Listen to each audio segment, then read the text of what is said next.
Hoy vamos a estar estudiando la lección 20, que la habíamos comenzado la clase pasada. Estuvimos viendo la lección 20. Yo les había dicho que en las hojitas hay como un errorcito al principio de la lección. Me parece como lección 21, pero en realidad es la lección 20 la que estamos estudiando. Quiero hacer un pequeño repaso porque quizás algunos no estuvieron. Inclusive nos va a servir para poder continuar con la lección. La idea es estar ahí en Hechos, y si ustedes me acompañan en este momento allí, en Hechos capítulo 11. Hechos capítulo 11. Y desde el versículo 19 en adelante. Acá hay algo muy interesante. Yo quiero leerles los 3 primeros versículos como para que nos ubiquemos un poco. Ahí en Hechos capítulo 11, versículo 19. Se los voy a leer en favor de ustedes. Miren lo que dice. Dice: ahora bien, los que habían sido esparcidos a causa de la persecución que hubo con motivo de Esteban, pasaron hasta Fenicia, Chipre y Antioquía, no hablando a nadie la palabra, sino solo a los judíos. Pero había entre ellos unos varones de Chipre y de Cirene, los cuales cuando entraron en Antioquía, hablaron también a los griegos, anunciando el evangelio del Señor Jesús. Y observen con detalle el versículo 21. Y la mano del Señor estaba con ellos, y gran número creyó y se convirtió al Señor. Es un versículo súper diciente en el contexto del libro de Hechos, y es que la mano del Señor estaba con las personas que compartían y anunciaban el evangelio del Señor Jesús. Y eso es muy importante.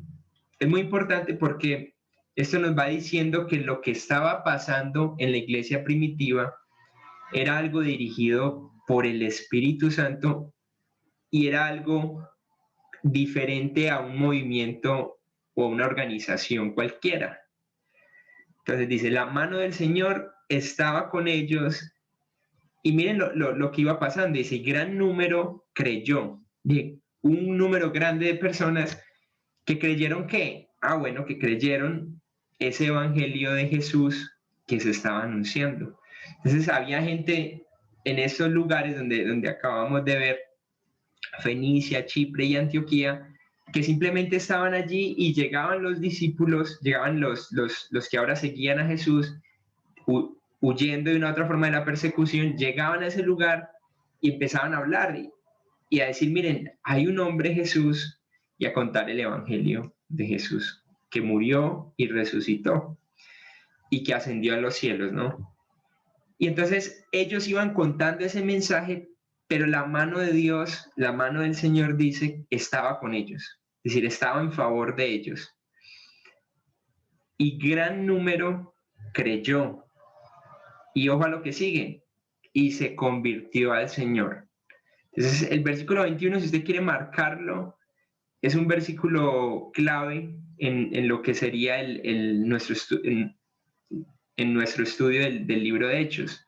La mano del Señor estaba con los que daban su evangelio, gran número creía y la gente se convertía de sus malos caminos. Y es una enseñanza, yo creo, clara para nosotros como iglesia al día de hoy. La pregunta sería, ¿la mano del Señor está con nosotros? ¿La mano del Señor está contigo? Y la consecuencia de eso va a ser un evangelio donde va a aumentar en número de personas, pero también va a aumentar en número o más que en número, en calidad de creyentes. Y la gente se va a convertir. Qué bueno que nosotros como iglesia apuntemos a ello. Que la mano del Señor esté con nosotros y que nosotros llevemos el mensaje a tal punto de que más personas vengan al conocimiento de él. Pero recuerden que eso no es como una empresa o algo que uno hace publicidad para que la gente vaya a la iglesia, sino que es necesario que sea algo netamente espiritual y guiado por el Espíritu Santo. Quiero compartirles las diapositivas, mostrarles un poco dónde quedamos la clase pasada. La clase pasada quedamos en este lugar. Estamos, para los que han ido entrando, estamos en Hechos capítulo 11, desde el versículo 19 en adelante. Estamos en la lección 20, no en la lección 21, sino en la lección 20. La última clase quedamos en este grafiquito, pero con fines de rebobinar un poquito, voy a volverme a unas cuantas diapositivas atrás para que ustedes puedan, ya igual vamos a volver ahí para que no se preocupen. Pero vamos a devolvernos un poquito para hacer un poquito de repaso, porque ese día creo que no habían varios de los que están acá. Igual no están todas las diapositivas, entonces probablemente no vaya a poder desatrasarse del todo. Ya si se quiere desatrasar, habría que mirar el estudio pasado, ¿cierto? Pero esta fue la idea de esta sección, no sé si lo recuerda bien. Antes de esto, es para que ustedes vayan teniendo idea de cómo está distribuido el libro de Hechos. Antes de esto, hablamos de 3, no sé si lo recuerda bien, personajes, 3 personas. ¿Alguien recuerda quiénes eran? Sí, Pedro, Esteban, Pablo. Ok. Pedro, Esteban y Pablo, ¿cierto? Y de ahí saltamos a ver 3 ciudades. ¿Quién recuerda la primera ciudad que vimos? La primera. Claro, Jerusalén. Cesarea. Ok. Ahí vimos a un personaje llamado Cornelio. Recuerden que esto es muy importante en ese movimiento que nos está enseñando Lucas y nos está diciendo, mire, eso empezó en Jerusalén y va a terminar en Roma. Y tiene que ver mucho con el capítulo 1, versículo 8, donde dice, recibiréis poder y me seréis testigos en Jerusalén, esa manera, y empieza a dar todo ese recorrido. Eso hace parte fundamental de eso, esta ciudad Cesarea y la historia de Cornelio, que si no se olviden, recuerden que ahí hay un personaje muy importante envuelto en esto y es Pedro. Pedro es muy importante en esta sección. 3 ciudades, la segunda que comenzamos a ver la clase pasada fue Antioquía, que es la ciudad o la iglesia también que comenzó allí, en la que nos centramos un poco, que hoy vamos a terminar. Y una tercera ciudad sería Jerusalén. Y finalmente vamos a terminar con ya el evangelio completamente a los gentiles, los viajes misioneros de Pablo y algunos más. Esta manera como de repaso para que no pierdan el hilo. Estamos en la sección 3. Es importante también saber lo que es ya a los gentiles. Ahora bien, Antioquía, estamos acá en esta parte del mapa. Para los que pronto les guste un poco ubicarse en los mapas, es muy importante. Tenemos a Jerusalén en este ladito, ahí lo estoy marcando con un cuadrito rojo. Tenemos Cesarea por acá. Miren que ya va siendo más fácil ubicarse en el mapa. Por aquí tenemos la isla de Chipre, que está por este lado. Y tenemos Antioquía, ¿no?, que estaría acá. Ese lugar es importante porque de ahí va a salir Pablo para los viajes misioneros. Él va a hacer un viaje misionero y normalmente va a volver ahí a Antioquía. Ahora, la plantación de la iglesia se da ahí en versículo 19 al 21, que es donde recién estuvimos leyendo. Dice, ahora bien, los que habían sido esparcidos a causa de la persecución de Esteban, ¿cierto?, pasaron a Fenicia, Chipre y Antioquía. Y entonces, después de Esteban acá, si ustedes miran Esteban, se da esa persecución, y eso ya lo hemos visto muchas veces, pero la idea es que nos quede bien aprendido. se da persecución a tal punto que la gente empieza a salir de Jerusalén, porque recuerden eso, recuerden que estar en Jerusalén significaba gran oposición, inclusive significaba la muerte, porque ya se había comprobado por el caso de Esteban que el que se pusiera a decir muy libremente, es que yo creo en Jesús, yo creo que Jesús es el Mesías, o es que ustedes, digamos como les decía Pedro de frente, ustedes mataron al autor de la vida, Jesús.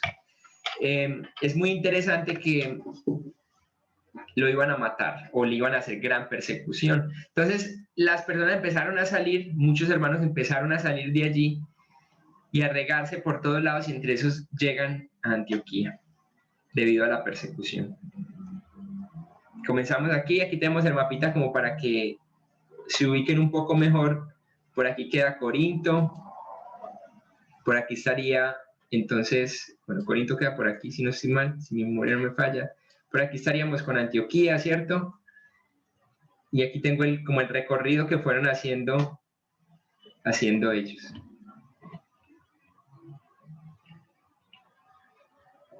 Recuerden que la meta de Lucas al escribir el libro de Hechos es demostrar cómo el evangelio finalmente trascendió y salió de Jerusalén.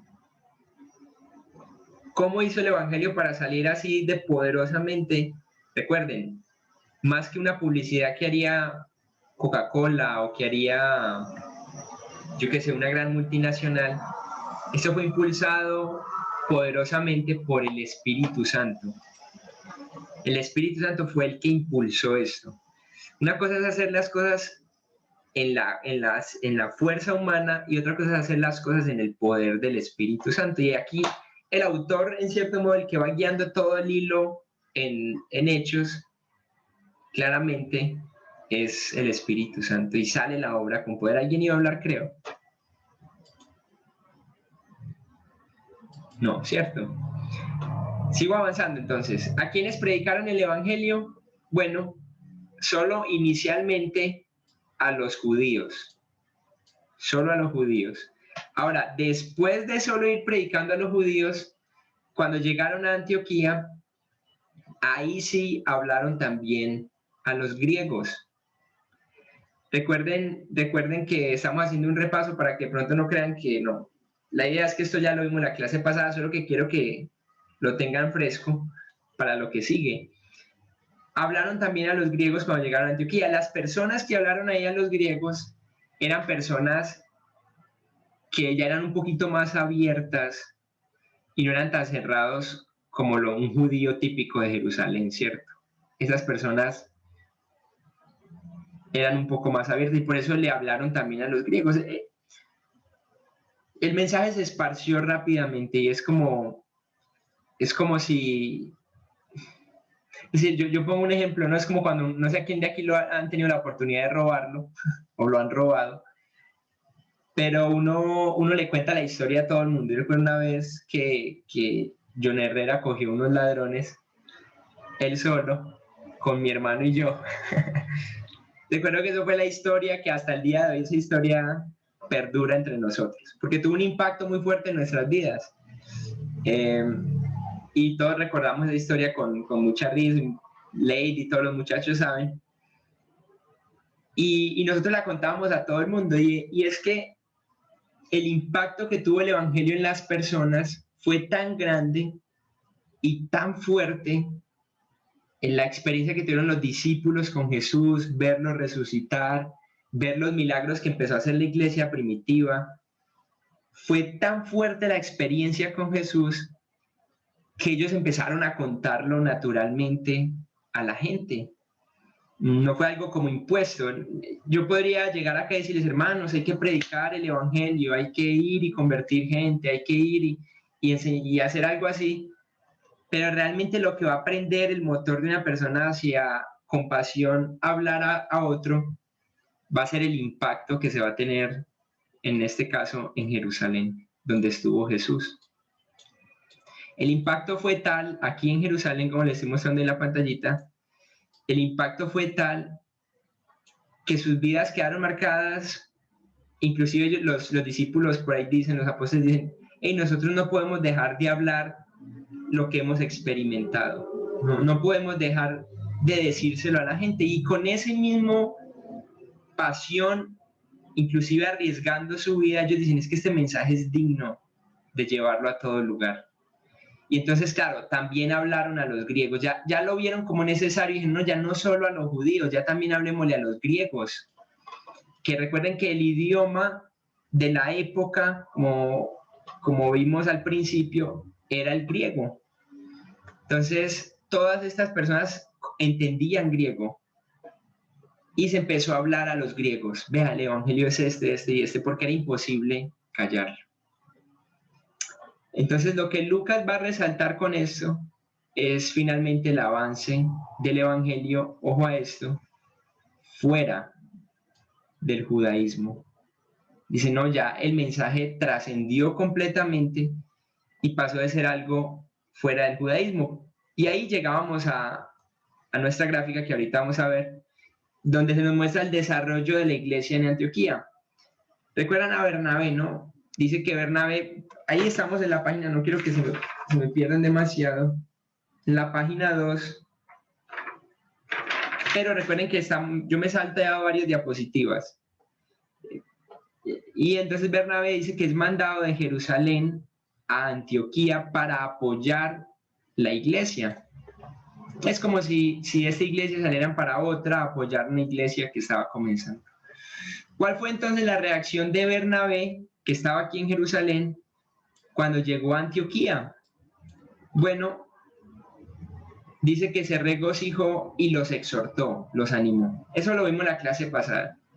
Él llegó allá y dijo, uy, aquí hay un grupo muy firme de creyentes, inclusive hay griegos que están creyendo al mensaje. Entonces los animó también, los exhortó. Ahora, ¿cómo describe Lucas a Bernabé? Esto lo vimos un poco también. Vimos que era un varón bueno, ¿sí recuerdan? Lleno del Espíritu Santo y lleno de fe. Miren, bajo las condiciones, y no quiero que pierdan esto de vista, de las personas que llevaron el Evangelio. Miren las condiciones, les muestro aquí otra vez el mapita, de las personas que empezaron a llevar y a regar el Evangelio. Miren el tipo de personas que eran. Les muestro aquí adelantico. Bernabé, un hombre bueno, que el significado de esa palabra o de esa frase sería muy profundo, porque cuando hablamos de ser bueno, significa que no había en él, o su intención nunca era una intención mala hacia el Evangelio o hacia las personas. Era identificado por los demás como alguien que hacía el bien. Era una persona llena del Espíritu Santo y lleno de fe. Miren, ¿recuerdan Esteban? Con Esteban fue exactamente igual. Es muy interesante que Esteban dice que era varón lleno de fe y del Espíritu, lleno de gracia y de poder y de sabiduría, y otra vez dice Espíritu. Este tipo de personas, como Bernabé, como Esteban, lo que sería Pablo, lo que sería Juan, lo que sería Pedro, y lo que serían los que no se mencionan, fueron los que hicieron que el Evangelio, o que Dios utilizó para que el Evangelio se extendiera por el mundo conocido. ¿Por qué es esto importante? Bueno, esto es importante porque usted y yo hoy hacemos parte de la misma misión. Estamos exactamente en la misma misión. Y esto debería describirnos a nosotros. Esto debería describir a Lorenita, a Jonathan, a la hermana Marta, a Meli, a cada uno de los que estamos acá, decir, hey, ellas son personas de bien, que son llenas del Espíritu Santo. Sí, seguro que si nosotros apuntamos a esto en nuestra vida, muy seguro el Evangelio se va a extender más y más. Ténganlo ahí presente. Que seamos personas entonces controladas por el Espíritu Santo. Controladas por el Espíritu Santo. Tristemente, los inconversos son controlados por sus emociones y por sus deseos. contrasten con esa idea, ¿no? Pero que nosotros sí seamos controlados por el Espíritu Santo. Ahora, finalmente llegamos a este gráfico, vimos que la iglesia cristiana, ¿cierto?, nació dentro del judaísmo, pero luego se empieza a desligar, y ahí aparecen estas dos flechas, se empieza a desligar la iglesia cristiana, o lo que sería el cristianismo, del judaísmo.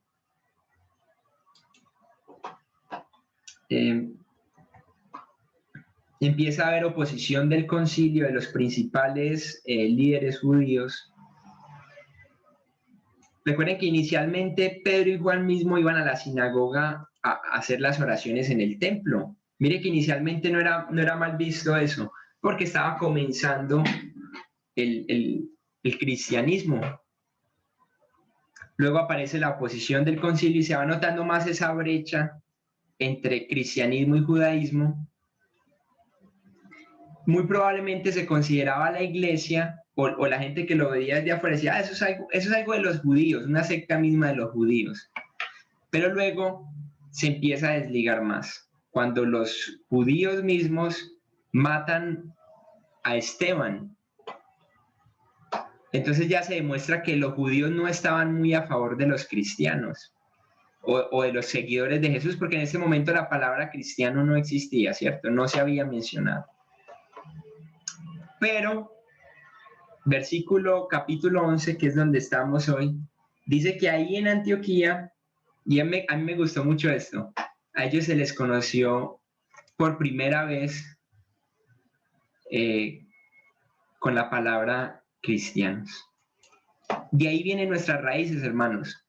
Ay, ¿usted por qué es cristiano? Bueno, ¿de dónde salió el cristianismo? Bueno, del judaísmo, no se puede negar. Nosotros creemos en los mismos libros que los judíos creen, en el Pentateuco, en el Antiguo Testamento, pero al día de hoy nosotros estamos convencidos que Jesús es el Mesías y vino a la tierra, murió por nuestros pecados, resucitó, y que todo el Antiguo Testamento habla de Jesús, diciendo lo que Jesús iba a hacer y que era necesario que Jesús padeciese. Y entonces aquí se nos llama a nosotros, a los que seguimos a Jesús, cristianos por primera vez. Y esto fue una separación no inmediata, pero fue un proceso largo de años donde el Señor empezó a separar esto. Y ahí quedamos en la sección pasada. Quería hacer este recuento para no entrar tan perdidos acá, porque realmente esto que vamos a ver es importante. La madurez de la iglesia en Antioquía, y eso estaría de versículo 27. Si alguien se anima a leerlo desde el versículo 27 al versículo 30.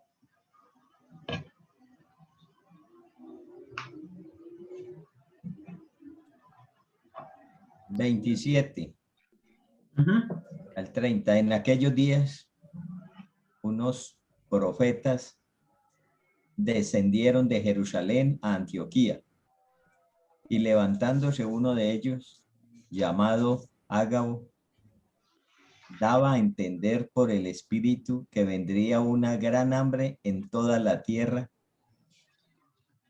habitada, la cual sucedió en tiempo de Claudio.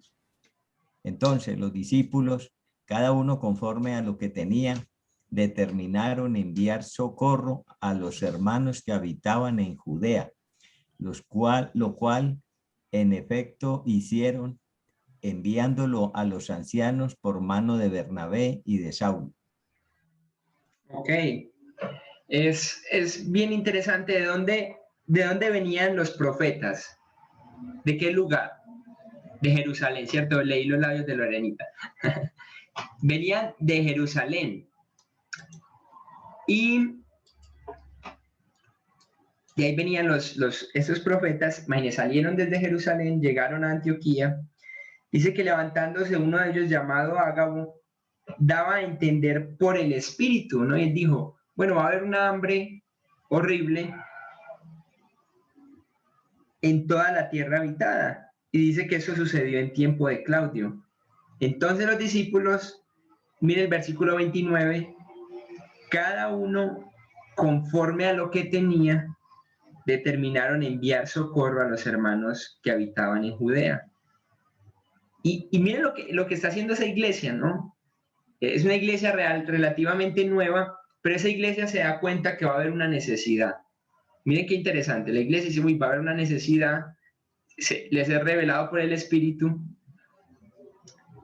Y entonces el 30 dice, lo cual en efecto hicieron, enviándolo a los ancianos por mano de Bernabé y de Saulo. Entonces, ya vuelvan a sus notas, porque aquí ya estamos en sus notas, página 3, más o menos a la mitad de la página después del gráfico. Dice, manda ayuda económica a la iglesia en Jerusalén, en anticipación de la gran hambre, que eso dice que aconteció a los que les gusta un poquito las fechas, 46 después de Cristo. Muy interesante, se envía una ayuda económica. ¿Creen ustedes que es algo que debería hacer la iglesia actual? Claro, la iglesia actual debería observar puntos de necesidad y enviar ayuda económica. Aunque Hay algo, sí. hay algo que resalta, y es que estamos viendo la iglesia en Antioquía, pero la iglesia en Antioquia ve las necesidades y ayuda. Y eso es muy grato. Sí. Cuando uno recibe esas ayudas es de gran regocijo. Total. Miren que es muy interesante que siempre me ha causado curiosidad que estamos en Antioquia. Pero el punto de esto es que esta iglesia no estaba enfocada en sí misma. Porque una iglesia enfocada en sí misma normalmente tiende a morir. Tiende a quedarse años y años y años sin crecimiento. ¿Por qué? Porque están interesados solo en ellos. Entonces, es súper importante, uno empieza a notar aquí los primeros destellos de lo que sería la iglesia, que la iglesia no estaba enfocada solamente en sí misma y que por ende así deberíamos de ser nosotros.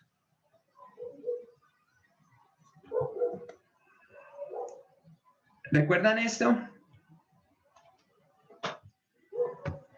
Muy adelante, después del capítulo 13, se nos va a volver a hablar de la iglesia de Antioquía. Recuerden que Lucas, como escritor, tiene la tendencia a introducirnos algo y luego desarrollarlo. Introduce algo y luego lo desarrolla. Y lo hizo con varios personajes de la Biblia, ¿no? Aquí en este caso nos está introduciendo a la iglesia, que destacará en el capítulo 13 con el avance de las misiones a los gentiles. Eso es importante. Recuerden que estamos viendo cómo Lucas escribe, y hemos visto ese detalle. Viene y pone lo hizo con Pablo, por ejemplo, lo introduce por un momentico, lo desaparece, no vuelve a hablar de él, pero más adelante ya lo vuelve a retomar. Y aquí lo está haciendo con esta iglesia. Miren, la iglesia de Antioquía, va a parar y lo va a retomar en el capítulo 13, versículo 1. A veces tenemos la tendencia de leer la escritura por leerla, pero realmente la escritura tiene la mente inteligente del Señor detrás de todo eso, entonces se merece observar los detalles. Ahora bien, la misión a los gentiles, que ya no estaría en mano de la iglesia de Jerusalén. Eso es importante. Ya la misión a los gentiles no era algo de la iglesia de Jerusalén, sino que ya la iglesia de Antioquía se iba a tomar esa tarea de empezar a enviar personas a que hablaran el evangelio a los gentiles. Y recuerdan que Hechos es un libro de movimiento, ¿cierto? De transición y de avance. Cuando usted piensa en el libro de Hechos, es un libro histórico, pero, bueno, es un libro histórico, pero ¿qué? Bueno, nos habla de movimiento, de transición, pero también nos habla de avance. En este caso, Lucas nos está mostrando una transición que hubo de la iglesia en Jerusalén, podría ser la iglesia madre, hasta lo que sería la iglesia en Antioquía. Entonces es un libro de transiciones, ¿no? De movimiento.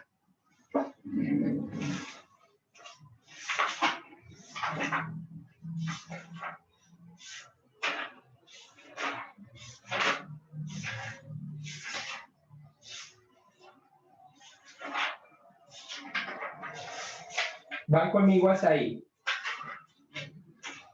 ¿Sí?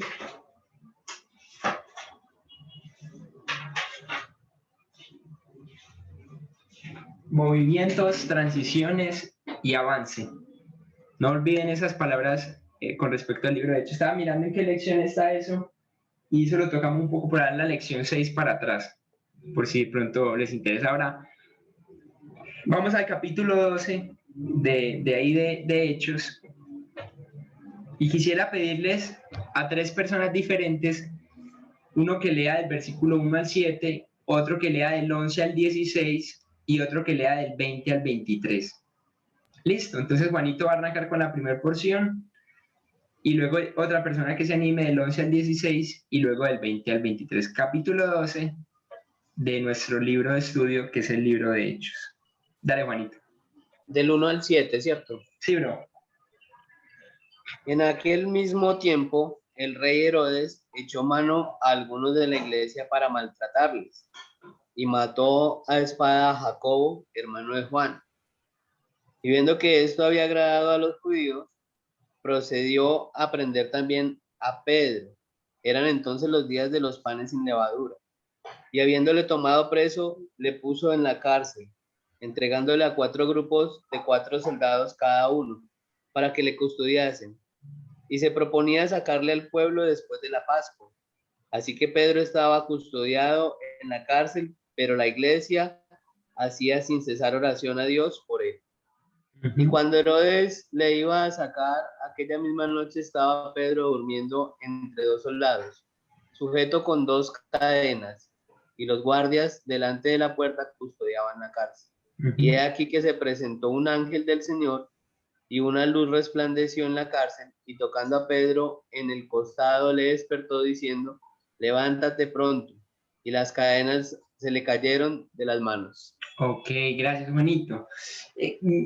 Hago un pequeño síntesis ahí. Miren que lo que estamos leyendo es muy brutal. Préstenle atención. Jacobo, hermano de Juan, fue asesinado por Herodes. Se emocionó, vio que a quienes les gustó, a los judíos, y dijo, bueno, entonces vamos a hacer lo mismo. ¿Con quién? Con Pedro, ¿no? Vamos a matarle esta manera, pero entonces lo agarra y lo mete a la cárcel. Hasta ahí vamos. Alguien que continúe con el versículo 11 al versículo 16 y luego otra personita ahí mismo empata del 20 al 23.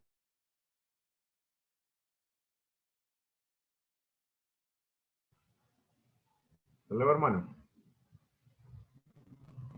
Sí, Del 11 al 16. Sí. Claro que sí, Víctor, dale. Listo, vamos con el 11 al 16. Dice, entonces Pedro, volviendo en sí, dijo, ahora entiendo verdaderamente que el Señor ha enviado su ángel y me ha librado de la mano de Herodes y de todo lo que el pueblo de los judíos estaba. Y habiendo considerado esto, llegó a casa de María, la madre de Juan, el que tenía por nombre Marcos, donde muchos estaban reunidos orando. Cuando llamó Pedro a la puerta del patio, salió a escuchar una mujer llamada Rode, la cual, cuando reconoció la voz de Pedro, de gozo no abrió la puerta, sino que corriendo adentro dio la nueva de que Pedro estaba a la puerta. Y ellos le dijeron, está loca, pero ella aseguraba que así era. Entonces ellos decían, es su ángel. Mas Pedro persistía en llamar. Y cuando abrieron y le vieron, se quedaron atónitos.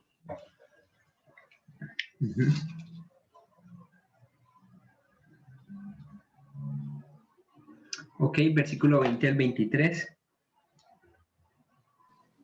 Y así, y Herodes estaba enojado contra los de Tiro y de Sidón, pero ellos vinieron de acuerdo ante él, y sobornando Blasto, que era camarero mayor del rey, pedían paz, porque su territorio era abastecido por el del rey. Y un día señalado, Herodes, vestido de ropas reales, se sentó en el tribunal y les arengó. Y el pueblo aclamaba gritando, voz de Dios y no de hombre. Al momento, un ángel del Señor le hirió por cuanto no dio la gloria a Dios, y expiró comido de gusanos.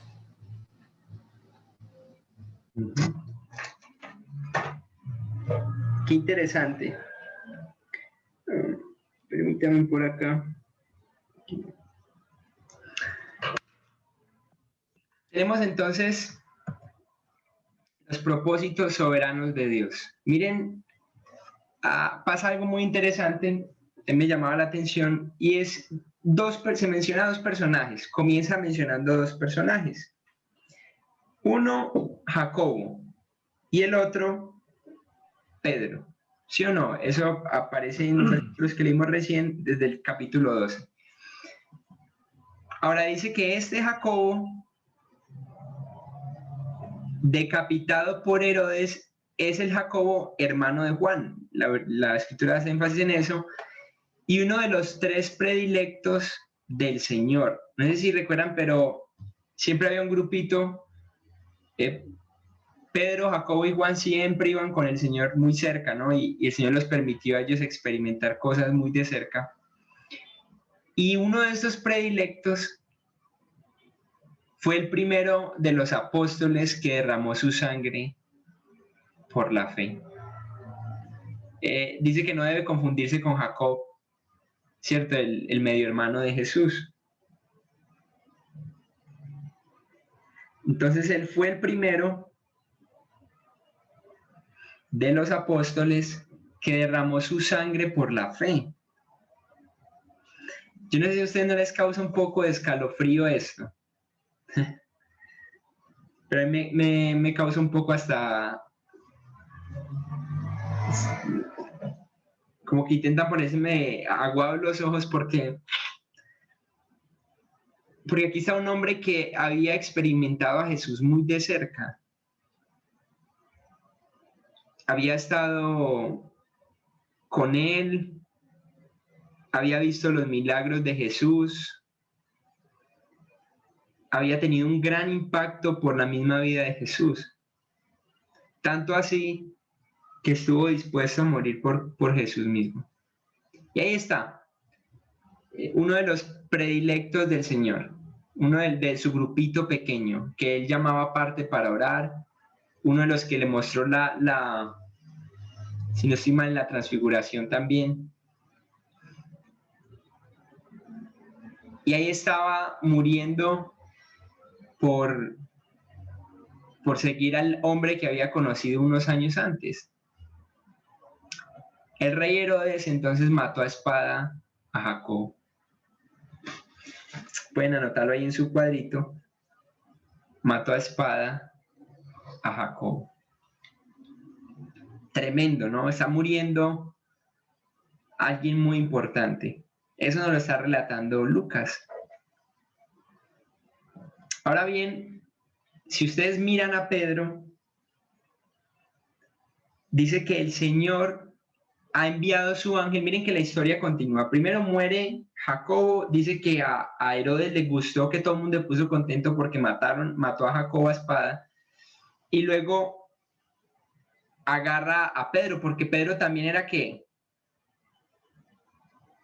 Pedro también era otro muy importante allí, ¿cierto? Él también era uno de los que estaba muy cerca a Jesús. Y es interesante que con Pedro pasa otra historia un poco diferente. Con Jacobo dice que murió a espada, pero con Pedro dice que fue librado por un ángel, ¿cierto? Ha enviado su ángel, dice, y me ha librado de la mano de Herodes.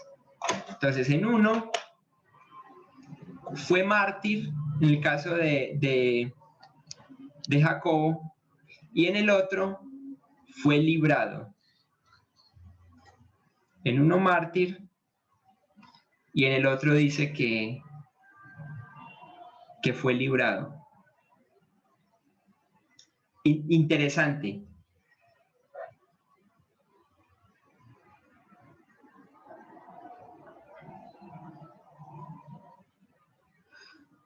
Y es que ser ministro de Dios no garantiza el éxito. Está entre comillas porque pues ahí depende mucho de lo que creemos que es el éxito, ¿cierto? Probablemente la iglesia, por su contexto, que usted mire el pasaje, también está orando por Jacobo, así mismo como por Pedro, porque eran dos personas muy conocidas por la iglesia primitiva. Se sabía que se los habían llevado, que estaban bajo el poder de Herodes.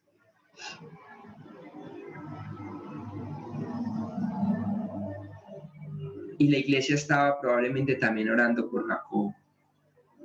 No pierdan de vista esto, mire, la iglesia está orando probablemente por estos dos hombres, por Jacobo y Pedro.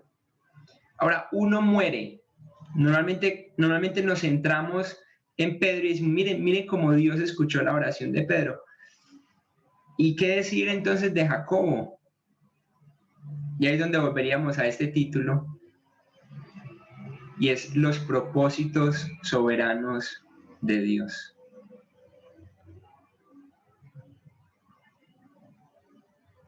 Los propósitos soberanos de Dios. Hay un pasaje ahí en Hebreos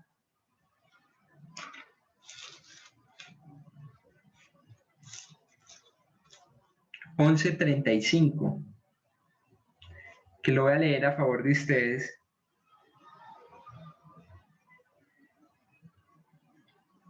Hebreos 11:35b. Bueno, voy a leer desde el 35 completo. Dice, las mujeres, los voy a ubicar un poco ahí, está hablando del pasaje de la fe, ¿no? Vaya a ver, aquí fe, ¿cierto? Y dice, las mujeres recibieron sus muertos mediante resurrección, mas otros fueron atormentados. Está hablando de personas que tuvieron fe en Dios. Fueron atormentados, no aceptando el rescate, a fin de obtener mejor resurrección. Dice, otros experimentaron vituperios y azotes, y además de esto, prisiones y cárceles. Fueron apedreados, aserrados, puestos a prueba, muertos a filo de espada, anduvieron de acá para allá, cubiertos de pieles de ovejas y de cabras, pobres, angustiados, maltratados. Ay, ¿cómo así? Pero un hijo de Dios no puede ser pobre. Pobres, angustiados, maltratados. Y luego el versículo 38 dice, de los cuales el mundo no era digno, errando por los desiertos, por los montes, por las cuevas y por las cavernas de la tierra por fe. Y todos estos, aunque alcanzaron buen testimonio mediante la fe, no recibieron lo prometido, proveyendo Dios alguna cosa mejor para nosotros, para que no fuesen ellos perfeccionados aparte de nosotros. Y es que finalmente ser hijo de Dios o ser siervo del Señor no garantiza que no vas a ser mártir, que no vas a ser pobre, que no vas a estar en angustia por persecución, que no vas a estar a experimentar quebranto. Eso es lo que nos muestra la Escritura. Hola, Katica o Johan. Yo, que sí, ese título que dice ahí, los propósitos soberanos del Señor, y uno pensaría, por lo menos que de ellos tres, Jacobo, Pedro y Juan, los iba como a perseverar junticos, sí, porque pues sí fueron, por así decirlo, sus más favoritos o más cercanos, ¿cierto? Como te dije, ellos estuvieron en la transfiguración, en la resurrección de la hija de Jairo, cuando él ora en Getsemaní, es a los que tiene más cercanos, ¿cierto? Y se me viene a la mente este pasaje, como Juan termina su evangelio, cuando Pedro le vio, dijo a Jesús, Señor, ¿y qué de este? Y Jesús le dijo, si quiero que él quede hasta que yo venga, que a ti, sígueme tú. Y me imagino que, no sé si estoy en lo correcto, pero cuando leímos el pasaje de Hechos, da a entender como que él va a la casa de Juan, o sea, el hermano, al que le mataron el hermano, ¿cierto? Sí, cierto, es ese Juan. Probablemente, sí. Entonces es como que, pues qué difícil entender eso, pero ya Pedro tenía en su corazón que el Señor iba a hacer cosas diferentes en la vida de cada uno de los discípulos y que a todos iba a utilizar para su gloria.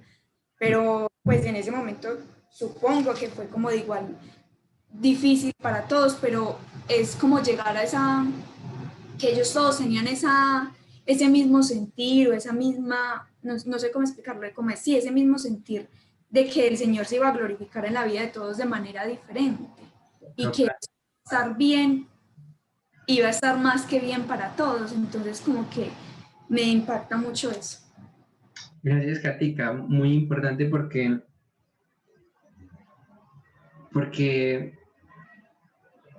esto nos demuestra mucho que nuestra mente es muy finita y para nosotros Dios debería, muchas veces sentimos como si nos comportamos bien, Dios nos debe a nosotros o Dios no debería de permitir que pasáramos por X o Y circunstancias, pero este pasaje muestra completamente que no, Jacobo era fuertemente amado por Jesús y Jesús le permitió ser muerto a espada por el rey Herodes. Juanito. A mí me llama la atención, digamos, lo que va sucediendo también alrededor y creo que es una enseñanza que se le va dando a la par a la iglesia, porque como tal es para la iglesia la promesa celestial, nada de lo terrenal. Y hasta acá hemos visto que ellos ya tenían el poder del Espíritu Santo y que en algunas ocasiones les permitió sanar a otros, pero cuando ellos eran golpeados, no se sanaban a sí mismos.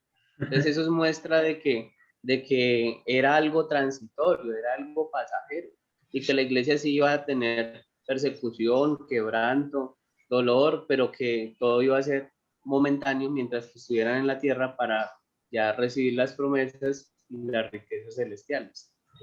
Es muy interesante, Juanito, lo que dices. Yo una vez pensé en eso también, y bueno, esta gente podía sanar y cuando se enfermaban porque simplemente no, o cuando iban a morir si resucitaron muertos porque simplemente no hacían algo, ¿cierto? Pero esto nos habla de algo más, que el Evangelio consiste en algo más que lo físico, o que no morir, o que no sufrir algo físico. El Evangelio va mucho más allá y trasciende más que eso. Llegó Pedro, dice que a la casa de María, donde muchos estaban reunidos orando.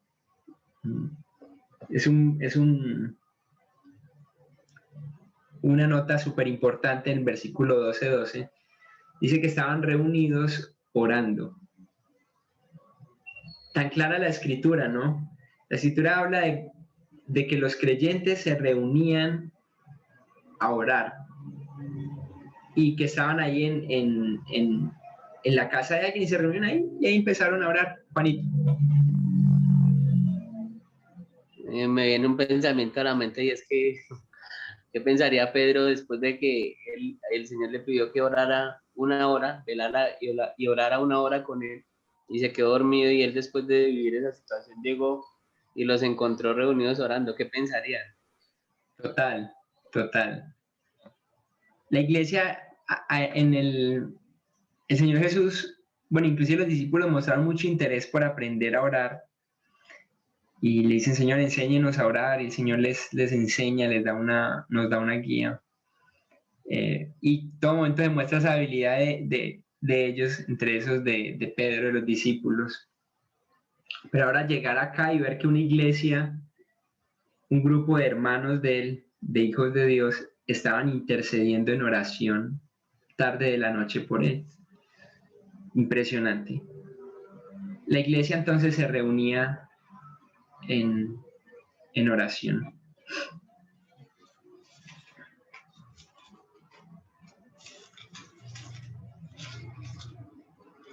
Y es muy similar a lo que, igual no lo vamos a leer, pero se nos cuenta en el capítulo 4 del mismo Hechos, donde los creyentes, ante la presión del concilio, lo que hicieron fue orar y Dios les dio de nuevo. Recuerden cuando estuvimos por ahí que hablamos que ellos no pidieron para que la prueba se les fuera quitada, sino que pidieron por de nuevo en la prueba.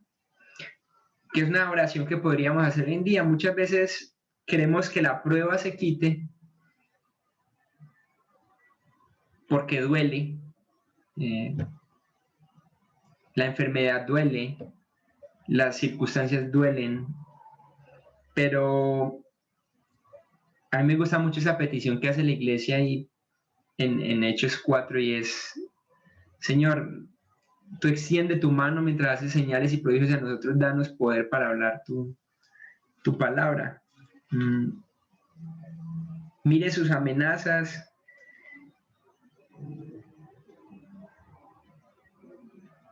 Y a nosotros danos de nuevo para hablar tu palabra.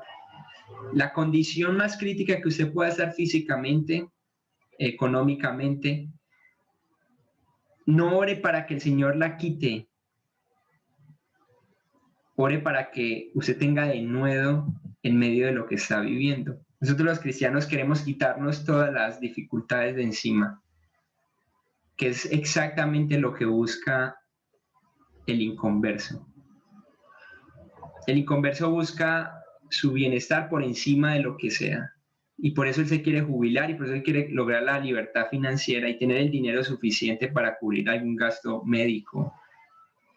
Y en cambio aquí los cristianos no, ellos dicen como que no, ahorita necesitamos es de nuevo que el evangelio de Dios se expanda y crezca. Y aquí está pasando algo similar con Pedro.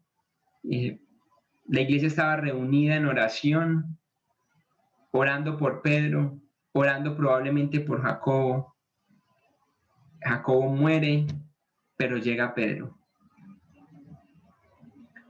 Y si ya ustedes saltan, capítulo 12, versículo 20 al 23.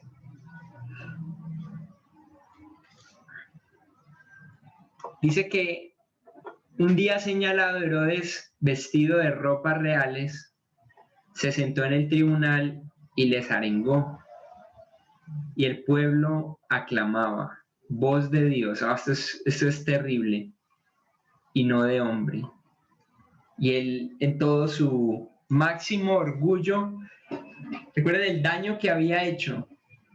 Recuerden lo que ese hombre había hecho a sus hijos, a un hombre como Jacobo. Dice que al momento un ángel del Señor le hirió por cuanto no dio la gloria a Dios. Y expiró, esto es muy tremendo, hermanos, y expiró comido de gusanos. Y es que tarde o temprano Dios juzga a los que se exaltan a sí mismos y se oponen a lo que Dios está haciendo. Tarde o temprano. Y aquí, literalmente yo veo como Jesús sentado a la diestra del Padre, como lo vio Esteban. Me atrevería a decir Jesús diciendo, mira, acaba de matar a Jacobo, con el que Jesús mismo había compartido tanto tiempo y que amaba tanto. Y solo pienso en Dios enviando un juicio, dejando salir un poquito su ira y castigando inmediatamente y reprendiendo a Herodes.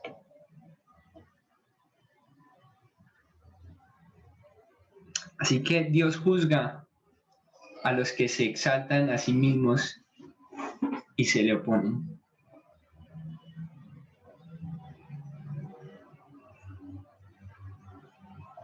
Van conmigo ahí, voy a pasar ya de diapositiva. Qué pena, ¿podrías esperarte? Ya. Ahí un momento. Gracias. Ya.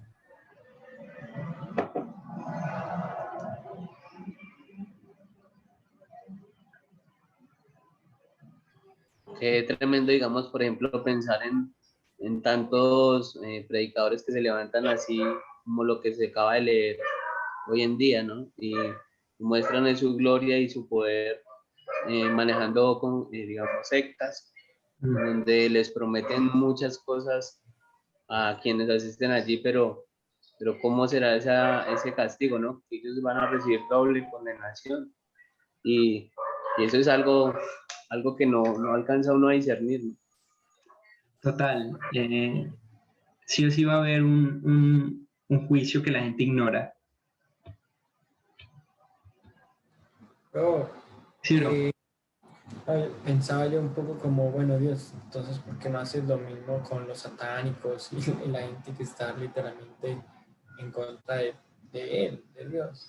Pero es muy diferente quienes literalmente están en contra de Dios a quienes se oponen o se atraviesan en el camino de la voluntad de Dios.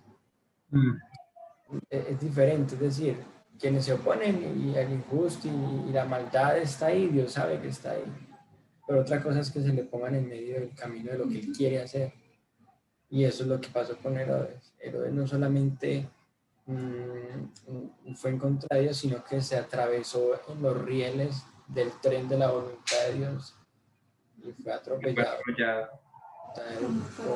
por Dios, ¿sabes? Literalmente arrollado. Diferentes. Ahí, gracias, bro, por el comentario.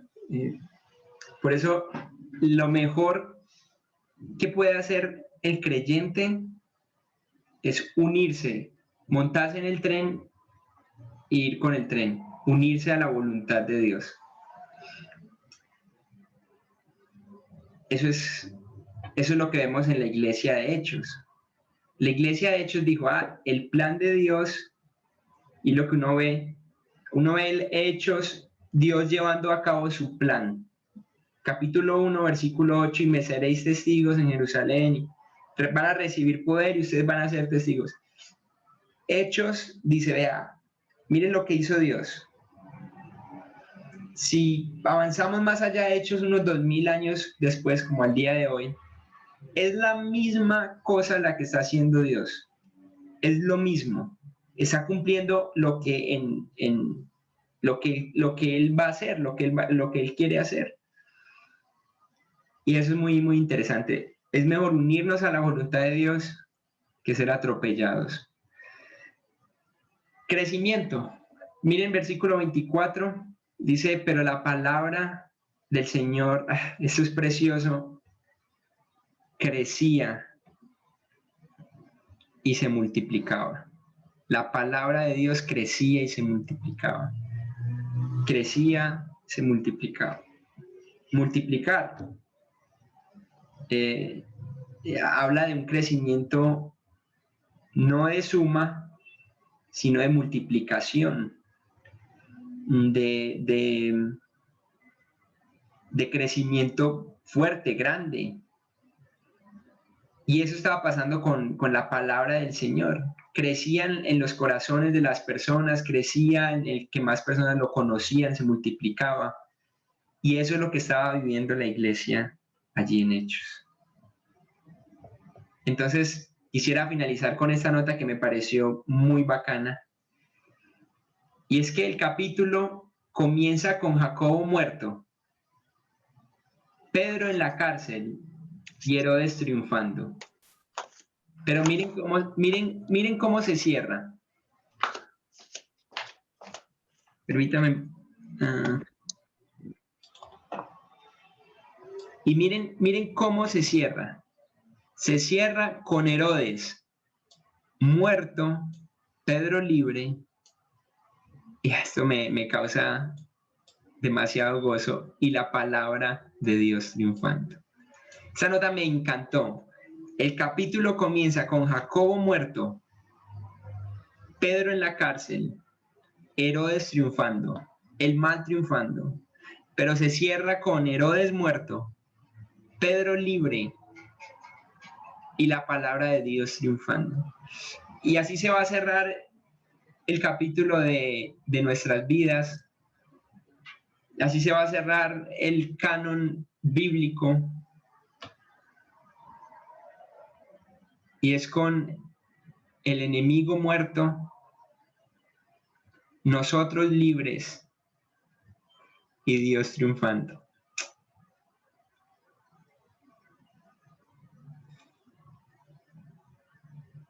Y ténganlo presente. El enemigo muerto, nosotros libres y Dios triunfando. Y es lo que nos refleja este pasaje. Casi, Katica. Sí, que justo yo estaba pensando en ese pasaje, este pasaje de Apocalipsis 7:9, donde dice que todos nosotros vamos a estar alabando al Señor y que vamos a estar en ese reino sin fin junto a Él. Y pues, por ejemplo, en este pasaje, ¿cierto? Termina muy bonito, ¿cierto? Pero sabemos después qué pasa con la vida de Pedro, con la vida de Pablo, con la vida de todos los apóstoles. Y también, pues, puede que en nuestro caso sea el caso de Jacobo, ¿cierto? O que la persona que nos haga vituperio no sea el caso de Herodes. Pero aún así, cuando aquí las cosas parezcan no tener triunfo, en la eternidad sí va a estar el triunfo. Y ese debe ser nuestro consuelo y nuestro ánimo finalmente, no las cosas que veamos aquí, porque puede que nuestro caso sea el de Jacobo o que nuestro, por así decirlo, nuestro Herodes, nuestro Herodes siga estando libre y normal como un silvestre de la vida. Sí. Pero lo que en realidad debe de animar y motivar es que el triunfo sí está y ya está en Cristo Jesús. Amén. Ya. Amén. Así. Sí, bro. Yo le sumaría a eso ahí como pues, Pedro libre y la palabra de Dios triunfando y Jacobo en la presencia del Señor. Ajá, sí. ¿Qué mejor que eso? La noticia de Total. Jacobo muerto no es una noticia mala. Total. Fue una buena noticia. Y con eso terminaríamos el capítulo de hoy, la lección de hoy. Para la próxima clase estaríamos con la lección 21 y continuaríamos avanzando en la sección 4 de nuestro estudio del libro de Hechos para empezar a entrar en lo que sería la recta final de nuestros estudios en el libro de Hechos. Voy a orar para terminar